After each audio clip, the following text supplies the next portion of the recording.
Hi, M1s. So we should be finishing up our currency. After you have finished coloring the whole thing, we'll be adding texture last. There's two ways I recommend doing this. Either cutting a clear plastic window, like some plastic currency has, and you can also use a permanent marker to color this if you want it to be like tinted a certain shade of any color that we have a marker for.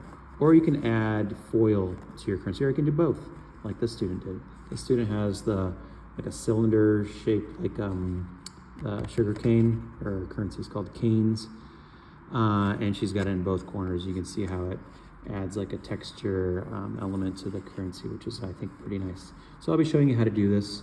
We have aluminum foil and gold foil.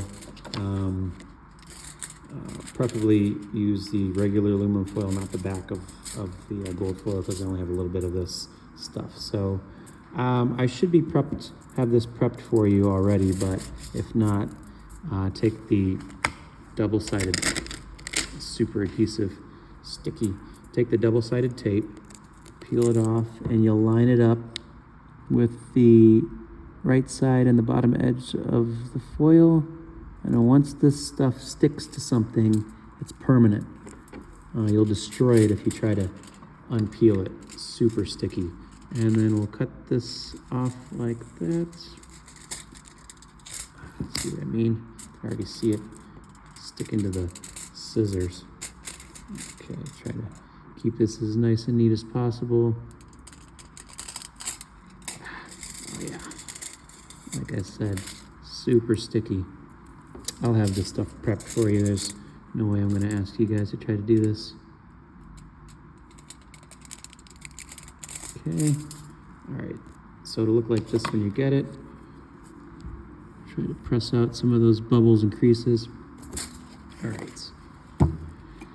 All right. So I've sketched out Mr. Frogman like this. Try to keep your shapes as simple as possible. Really complex shapes are really challenging and tedious to cut out. So keep it nice and simple. And if I try to just draw this and cut it out of the foil, it's not going to fit where I want it to just right. So I'm going to be using tracing paper to kind of transfer this image over to the gold foil.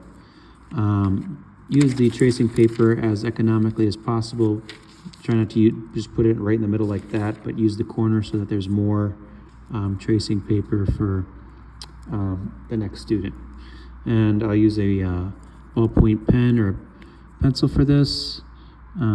Trace over. Actually, I'll use a pencil. A little bit easier to use those. The ballpoint pens we have, sometimes they don't work very well. So I'll trace over this as best I can. And because I want to engrave the details inside, I'm going to trace over the whole thing, and you'll see why later on. Okay.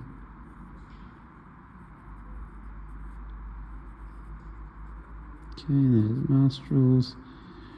And Mr. Frogman has a big smile because he is a man of the people.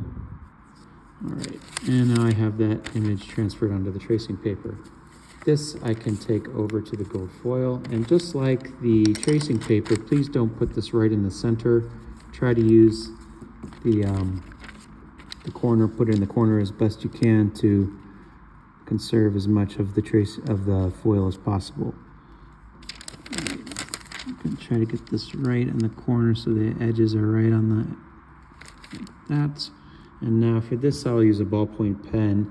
I'm going to be just pressing in and engraving this image right into the foil.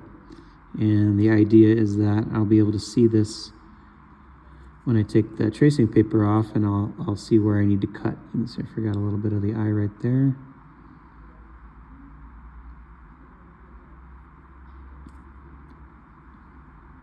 Even if the pen doesn't draw on the tracing paper, I know that it's pressing in a little groove into the foil, so it's fine. I need to keep pressing over and over. So you see the black line drawing. Okay, that looks good. Carefully take this off. And if you look closely, you can see Mr. Frogman is transferred onto the gold foil. Cutting this out is tricky because that adhesive tape is so sticky, it likes to jam up in the blades of the scissors. So try to do this as carefully as you can. I'm just going to cut right around. See, the adhesive is already sticking to the sides of the scissors. I'll cut around the general shape like this. It's a little easier to work with when it's smaller like that. Okay. Is that focused?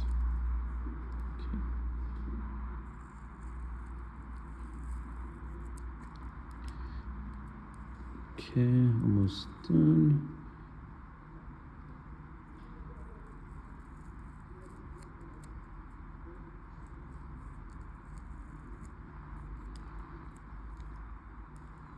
This little corner of his eye, so you can see, I even thought I did a simple job with Mr. Frogman, but you can see it's, try to keep this in the camera so you can see what I'm doing. You can see it's tricky, even as simple as I made it. Okay. And then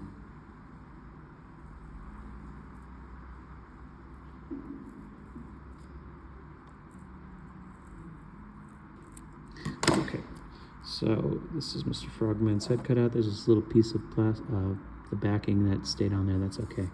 So take this over to your currency. Hopefully you haven't outlined the this part with the pen yet. And then find the sharpest corner.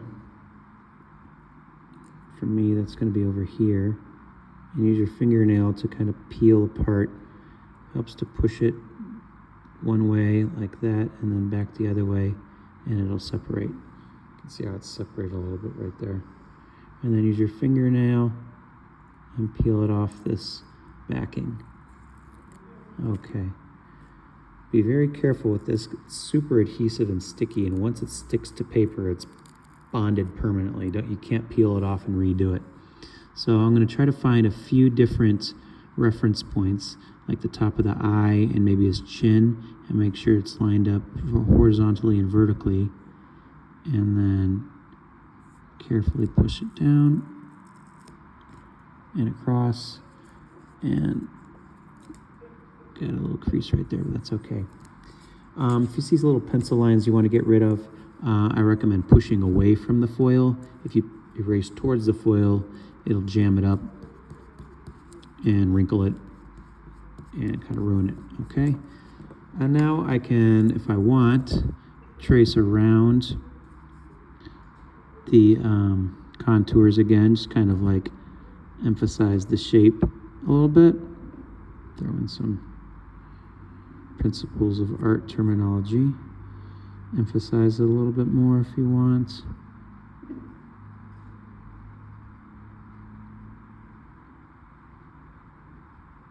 And then I'll go in and kind of like mark where his eyes are and the shapes of the eye coming around.